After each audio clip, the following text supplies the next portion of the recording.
Hi, my name's Carolyn and I'll be 60 in a couple of months, and I had my first cardiac arrest in September 2017. Only about 5% of all people survive a cardiac arrest, so I consider myself a very lucky person.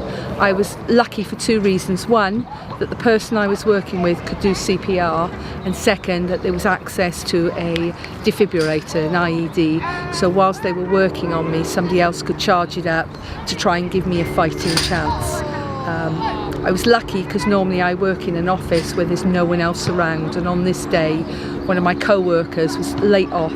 He was trained in CPR and he knew how to work a defib, so that was why I survived the first one.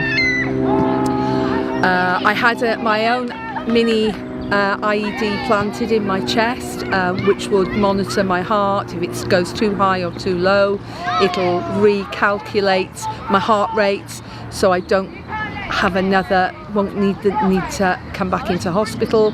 It gets downloaded, all the information. So I've got a little machine that downloads all the data, sends it to the hospital, and if it's a little bit high or low, the hospital ring me and tell me to pop in. Everything was going really, really well, and on the 3rd of August 2020 I had a second cardiac arrest. This time I was at home. Again, really, really lucky. My other half can do CPR. We've got access to a defib in our village, and again he called the ambulance service, did CPR on me. The ambulance crew turned up, shocked me, and I was down for an hour this time. So not only do I think I'm one of life's really, really lucky people that I had somebody with me that could do CPR, that there was access to a defib. To suffer one cardiac arrest is catastrophic, not just for me but for my family and my friends. And one of the things I did do on social media after having this was put it out there. Please go and learn some CPR. Please go and learn where your nearest defib is. Please go and learn how to use that defib. It might not be a family friend or your next door neighbour. It could be somebody just walking down the street.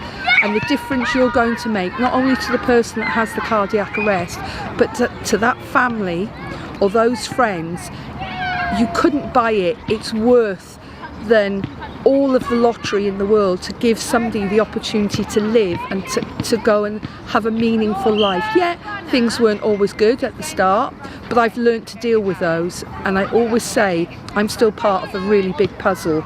My little bit goes on to help somebody else. So if you can, please go and learn how to do CPR. Please find out where your nearest defib is. There's some brilliant people out there that will help you, tell you how you can get funding to put your defibs into your villages, into your local shops, how and where you can get trained. Please, please, please, not just for people like me, but for your own, because one day it could be somebody that's so special to you that you are going to make a change that is worth all the money in the world. Thank you.